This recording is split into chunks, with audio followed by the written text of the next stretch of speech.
guys, you're here with me, Jen the Taxidermy Witch, and as promised, we are going to be reading into the, a little bit more of this Yule book before we put it away for a whole nother year, or another 11 months until, excuse me, until the season arises again. So, the part that I figured we should read today, is about New Year's Eve and New Year, okay? Now, a lot of witches, including myself, we celebrate the New Year during Samhain, during, the 30th to the 31st to the 1st of October to November. Okay, that change. And that Wheel of the Year is mirrored by Beltane, which is my very favorite holiday, and that's 6 months post Halloween. Okay? Now, I want to talk about the New Year. So, under Old Ways, the chapter Old Ways on page 36 of this book, Yule by Scott Cunningham. I believe it's by Scott Cunningham, right? No, excuse me, by Llewellyn. And I don't know if I pronounced that right, but it's L-L-E-W-E-L-L-Y-N, Llewellyn. Okay, the New Year.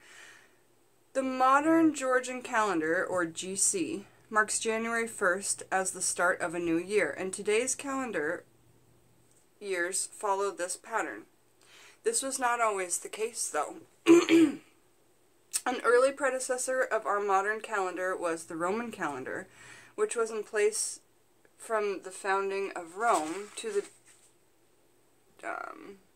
dissolution of the Roman Empire in 1476 CE.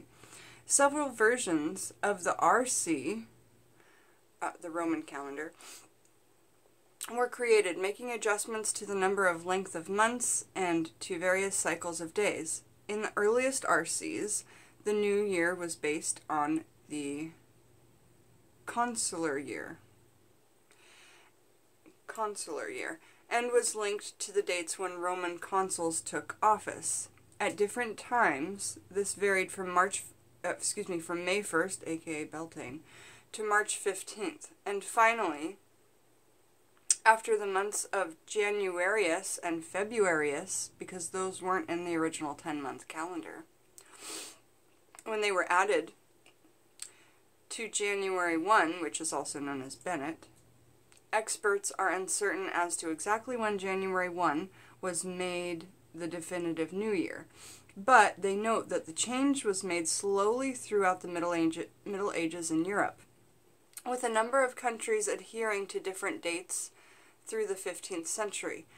The Julian calendar, or JC, an ultimate refinement of the RC, or the Roman calendar, was attributed to Julius Caesar in 46 BCE.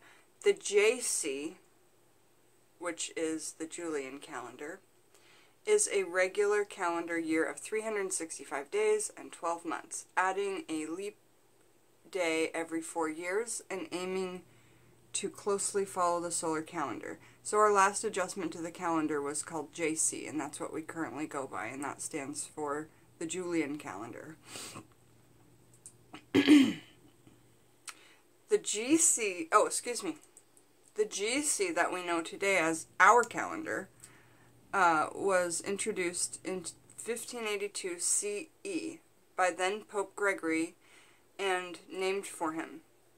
So it was the Gregory calendar. The primary purposes for the Gregory calendar, which apparently is what we use today, were to retouch the JC and most importantly to calculate the regular occurrence for the Christian Easter.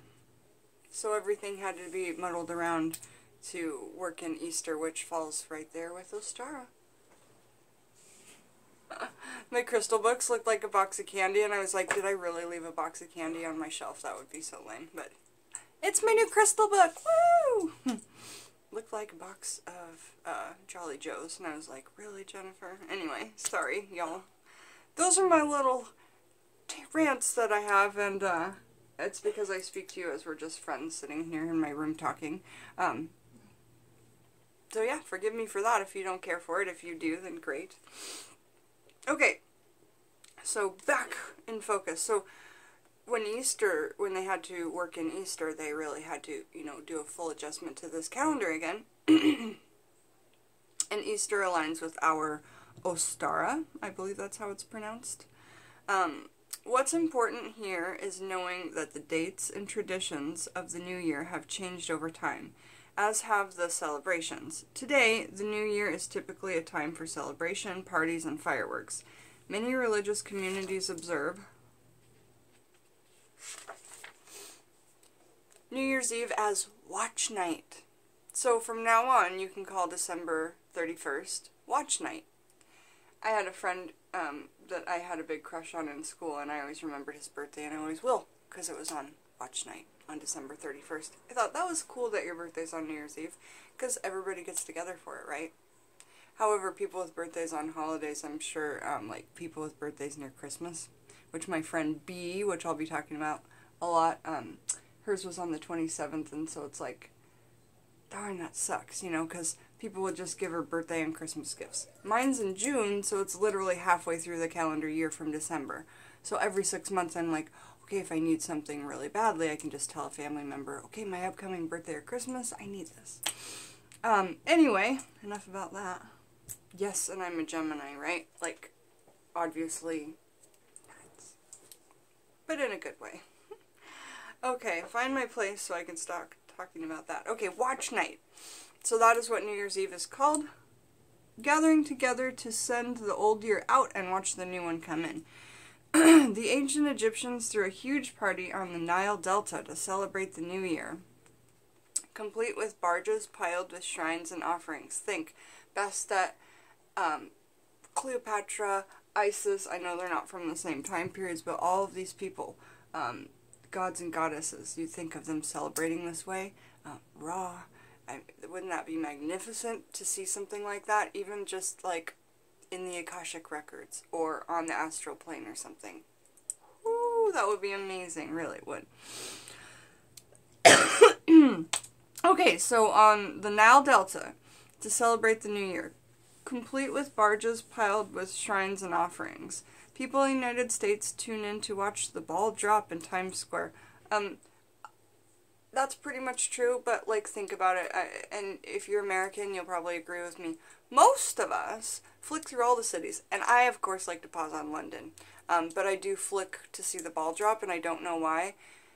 However, about 8 years ago, I stopped watching the ball drop altogether, because I thought, if they want that many of us to look at one place at one time, if there was ever going to be some, like, mind control through the television, it would be during that time, or the Super Bowl, or whatever. So, like, those things that we're all supposed to tune into that have the highest ratings, I never partake in, you guys. And that's just my own, like, protection, you know, against what could be out there and what I highly believe is out there. So why wouldn't it, you know? If I did need Botox and if I was going to get it, it'd be for my look into it lines. These are my look into it lines. They're there whether my face is calm or not. Do you see them? They're backwards parentheses. I should get a circle tattoo in the middle and then turn them into, like the triple goddess symbol someday when I'm super old and they're like huge. But anyway. I just made a new friend on YouTube who does Botox, and so that's why I was like, if I did do Botox though, that is right where, and maybe under here. Alright, so back to the real topic at hand. I'm so spacey. Oh, okay, so the ancient Egyptians partying on the Nile Delta. We talked about that. Ball drop, right. Sorry, I always have a little bit of, like, conspiracy theory to throw in, so if that bothers you, I apologize, but it's who I am. So yeah, Times Square ball drop. But a lot of us just flick between what channels we like, you know, like, we'll watch our local city. For us at Seattle, we always have a beautiful show at the Space Needle. Alex and I have been to that live many times on our own. I think once or twice together. But there's so many people that go there to do that. And they'll go to like, there's water all around it because we're right here on the bay. And there's Gasworks Park. Everybody will go there, which is this really rad industrial park. It's like, everything there is rusted over. If you were going to do some magic using rust, Gasworks Park in Seattle would be such a cool place to go to. And if you guys know this area, or one of my newer subscribers, actually that friend who does Botox I was telling you about, she's going to be moving to Seattle in a year. So girl, if you wanted to ever do some rust magics, go to Gasworks Park. And also, that's a great place to watch the Space Needle fireworks for free. You just have to go there in the beginning of the day. So like, imagine that. You want to be there right now. I'll show you what it looks like outside my window. It's a little blustery, you know. Like, it's not bad today, but it's by no means warm out there. I woke up this morning and everything was in this huge fog. Like, it was beyond beautiful. And I thought, is this a dream? And you know what the first thing I did? If Black Moon Coven's watching, she's gonna smile. I've been doing this. Every time it comes into my head, I do it. And I did it for the first time in my sleep. I woke up doing it. So I was trying to do it in a dream and do lucid dreaming. If you guys haven't checked out her video on lucid dreaming, you must. She's got great advice. Thanks, Max. So, alright, Times Square ball drop. Right, like, it is my deepest intuition that eyes wide shut, y'all. I mean, look into it, but don't, you know, things like the Super Bowl commercials, because people that don't watch the game watch the commercials. So for me, I think Super Bowl commercials, the ball dropping in New York, probably the London one as well. I mean, anything that mass amounts of people watch, probably shouldn't be watching. So I'm actually going to start tonight. I'm actually not going to watch any city this evening. And that is my gift to myself for the new upcoming year. And I won't be, I've stopped years ago watching Super Bowl commercials, but I think I watched a couple last year. Maybe I just quirked the screw a little bit, who knows. But I like to have all my screws as tight as possible because they run loose anyway. I am an artist. I am a creative. I am an herbalist, witch. Like, you know, you're going to have a little wiggle there. So yeah, wiggle. We got to get past this ball dropping. Or attend in person, if they're able. Mexicans celebrate New Year's Eve by eating a grape with each of the 12 chimes of the final countdown. That's really cool, and I'd never heard that. While in Portuguese, they eat 12 raisins the same way. Or one for each month of the year. The French celebrate with an all-out feast. Scotland, and I'm going to dedicate the rest of this, like, I think the whole rest of the book is about Scotland and their New Year traditions. So I'll be dedicating this to my very close girlfriend, Luna Blue, Ashleigh J, in Scotland. You guys know her as Luna Blue on Pagans and Witches Amino app, which I haven't talked about for a while. So if you guys haven't checked that out, it's a really lovely family and community there. And they allow me to share my videos, so I'm so grateful and thankful. And then also to Willow, who's a friend of Ashleigh's, and her daughter Lilly. And her daughter, okay, and I have a daughter named Lilly, and they're both the same age. And so I'm really excited to someday, I really believe someday I'm going to meet Willow and Willie. I'm so sorry, you guys. Willow and Lilly. That's a funny one. No, I'm not teasing you all. I just think that when those things happen, they're so cute. They make me laugh. That was a good one. So the rest of this is about Scottish witchcraft New Year traditions. So I'll dedicate this to the three of you lovely ladies who are all there in the same general area of Scotland, which is someday where I will be. Alright, Scotland may have one of the most interesting traditions in their Hogmanay, H-O-G-M-A-N-A-Y, Hogmanay, which spill out of private homes and fill the streets. So, like, the festivities get so big, apparently, because I did a little bit of research online, but girls, correct me if I'm wrong on this, the festivities get so big that they just spill out of the homes and kind of everybody ends up celebrating together, kind of like what Peggy or the 1960s would call a street dance, okay? where the neighborhood would all kind of have a party at the same time, and the party would get so big that it just came out into the streets and people danced in the streets rather than wreck their homes. And they would dance all through the night with their drinks and food outside. Oh my god, I forgot. We have to do a story time about when Peggy used to throw street dances. They were so cool. And it wasn't Halloween or anything, but everybody would come up dressed 50s, 60s. Like, it was so great. Like, America, 1950s, you know, like burgers and milkshakes and soda pops and poodle skirts, like that kind of shit. So, really, really cool. So, but Scottish style, it's called hogmanay. That's how I can pronounce it. The term hogmanay may be a corruption of alguamens, lead to the mistletoe, suggesting a Druidic history for the feasting, as Britain's Druidic priests usually cut the sacred mistletoe around the winter solstice. Matthews also suggests the term that may have come from an old Celtic song that began I thought it said minge, Old Mind, M-I-D-N-E, or New Morning, Matthews 188. In any case, the term hogmanay has become synonymous with the New Year and with a blowout party Scottish style. This is what I'm talking about. Like, every time I hear about Scottish things or Scottish traditions or things or nature in Scotland or amethyst you can forage in the rivers there and clear quartz, I'm like, Scotland sounds so amazing. Like, it sounds like somewhere I need to be. For a good portion of my life, I would like to have the ability to buy tickets and stay with my lovely friends over there in Scotland, because I'm friends with Luna's grandmother as well. Why I love Pagans and Witches and Minoap is because there are women there that are 85, 90 years old, as well as women there that are 12 years old, and everywhere in between, and men. I'm so sorry, and men. Many great men I've met there. Zale, who's starting a YouTube channel this year, is going to be so exciting. That's something to really look forward this year. Zale's inspiration, he has a great muse, and his muse is, I'll have to ask him if I can share, actually, because I don't know if he wants me to share. So we'll do a little bit about Zale's channel. He's a British witch that'll be coming out. We've talked about it, and if he's not have his first video up by March, he's in trouble.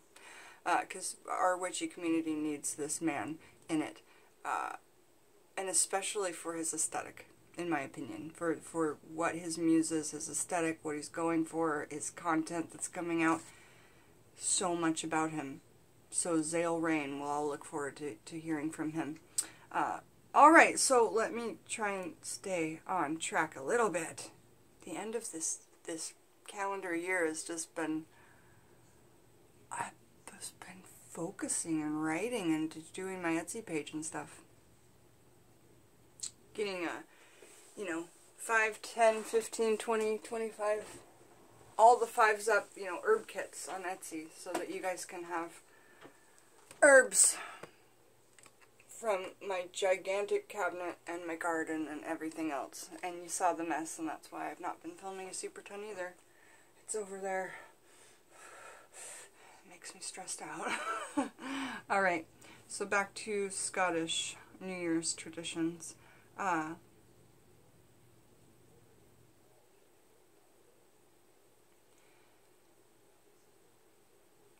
Another well-known Scottish New Year tradition is that of the first footing. In its simplest form, it is said that the first visitor to the home in the new year portends the home's luck for the following year. To have a dark-haired man visit is said to bring the best luck. The more elaborate version has all lights in the house being put out at midnight, except for a single candle flame. A family member is sent outside with the flame and must prevent it from going out. At midnight, the person knocks on... I love this tradition. It's so symbolic of, like, keeping the fire lit and how important it is. Because you would literally have to go borrow a piece of coal from a neighbor and, like, make that all the way home so you could start your fire. Like, it was it was a big deal. There wasn't flint, and this is harder than it looks, y'all. My brother, survivalist, he's made me do it. We actually do one with a piece of string, and then it does it on its own. Seriously. So yeah, thanks for teaching me how to do that, brother, if you watch my channel, now that I've told you about it. Okay, so another well-known, so it's called first footing. And that's where we judge upon who comes in. A family member is sent outside with a flame to prevent it from going out. At midnight, the person knocks on the door and is welcomed in by everyone within the house. The guest, he acts as a guest, then goes around the house and uses that one candle he kept lit while he was outside to ceremonially light the home. It's easy to see the connections between it. So Luna Blue or Ashleigh, Willow, and Lilly, do you guys do any of these traditions? Because I'd really, really like to know. Or do you know anyone who does? You guys are all witches, but I'm wondering, are there any normal people, not normal people, are there any muggles in Scotland, for lack of a better phrase? We all use the word muggle, right? Because it makes sense.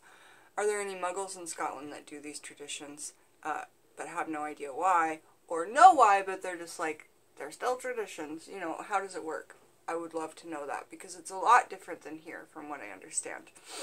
There's so many witches in Scotland. Like, so many, and it's such a small place for the amount. I bet there's more witches there than there is in the whole United States. Probably not, but the traditions are so old and Scottish roots, from what I feel and read and understand. Right. So that is then, so when the guest goes around and relights the whole home, it is easy to see the connections between this ritual and the return of the light theme common to solstice celebrations. And that's what I was talking about, the whole symbolism of that yearly tradition, ritual. In another variation, the first foot brings along a lump of coal for luck. Okay, that's funny. I wonder if it's a lit piece of coal or not, because I was just telling you that if the fire were to go out, they would have to go all the way to a neighbor's and make it all the way back with the coal still lit.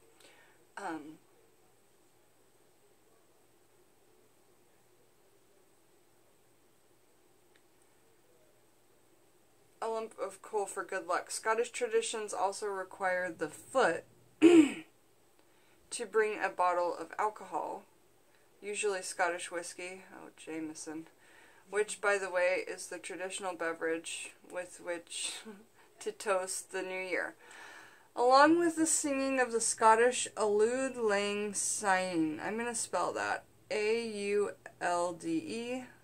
Next word L-A-N-G, next word S-Y-N-C. No, S-Y-N-E. Sign. Auld Lang Syne. Other traditional gifts include shortbread, fruitcake, and black bun, a very dark-colored fruitcake.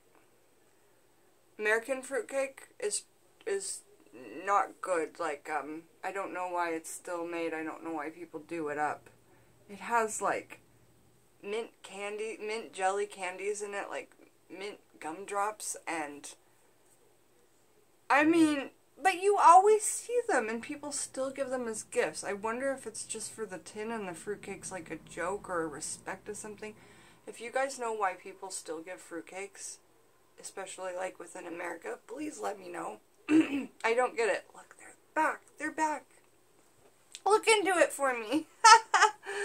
Oh boy. Oh boy. Oh boy talks.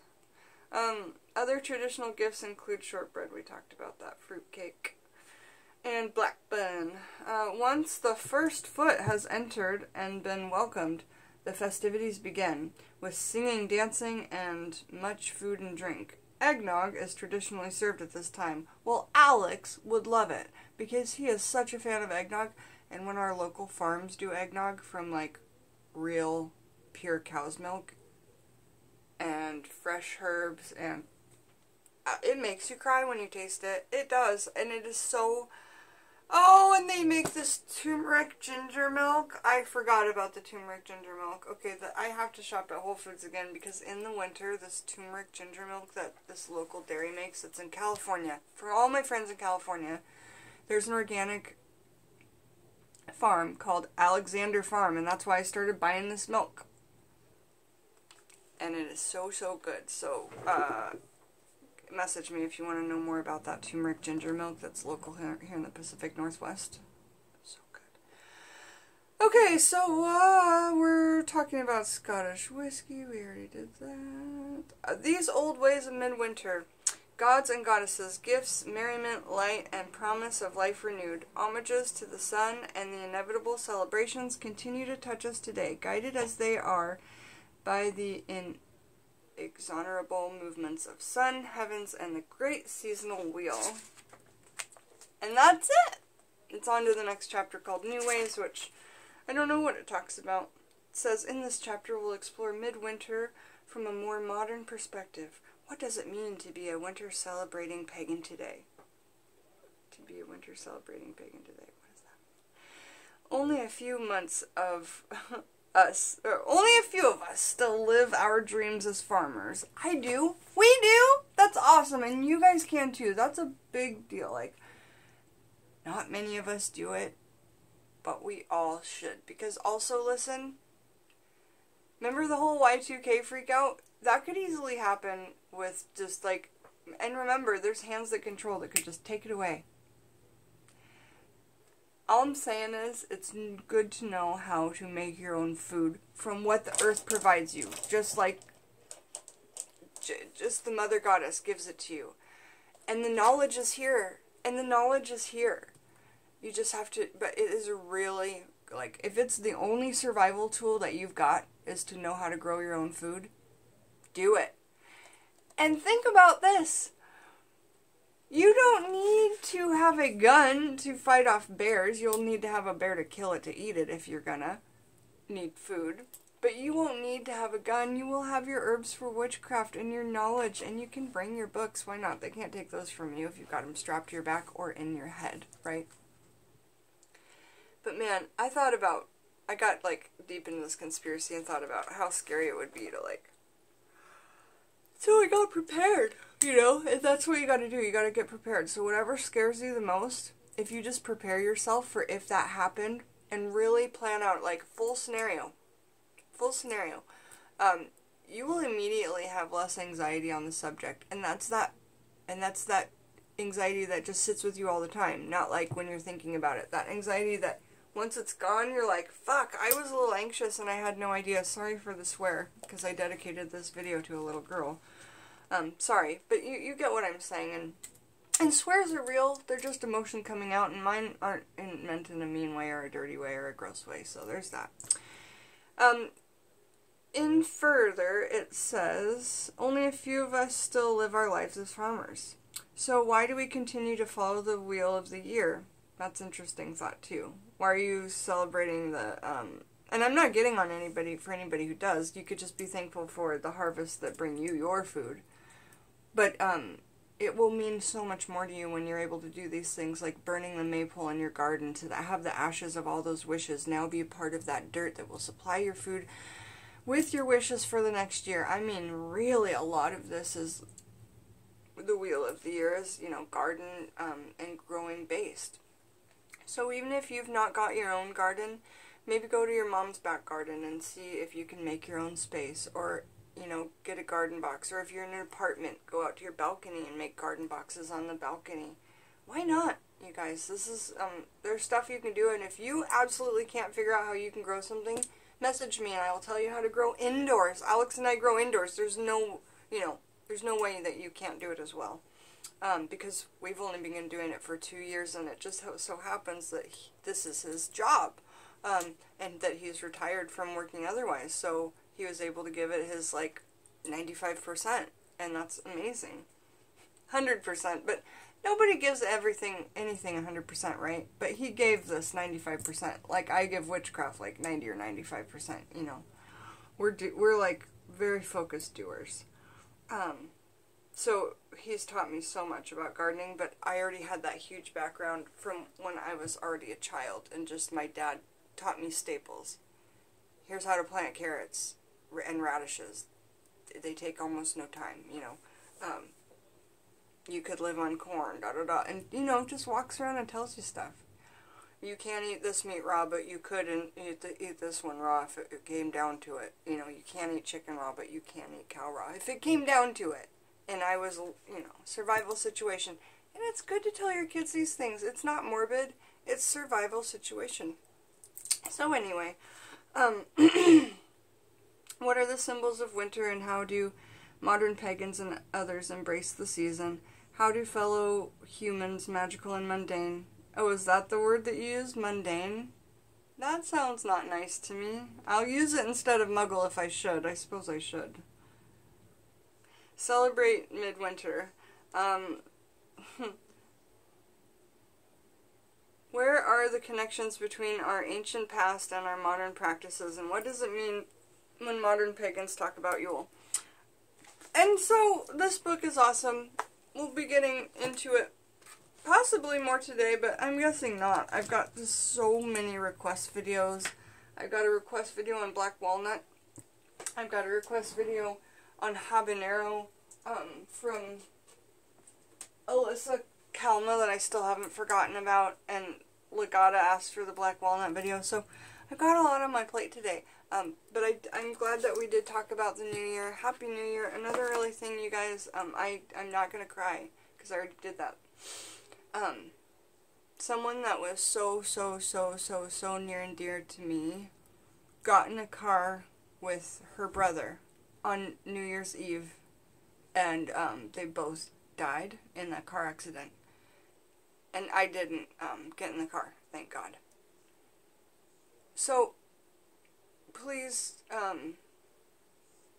do not drive on this day. Do not drive on Labor Day. Those holidays that have the most DUIs and the most drunk drivers, please don't drive on them. I care about you guys way too much to have anything bad happen to you.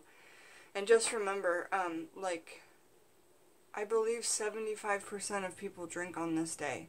Even people that don't normally drink ever drink on this day. So that has something to say about people who never ever drink except for one day a year also get in the car and drive. So I honor those friends by staying home on this day and not going out and getting in the car and driving. And that also falls into the whole next day of tomorrow, because people drink until the sun comes up tomorrow morning. And if they drink too much, they're still plastered when they wake up at 7 p.m. on New Year's Day. So these next 2 days are just kind of days like that for me. So, yeah, God bless you, Regina and Thomas. And I will talk to everybody soon.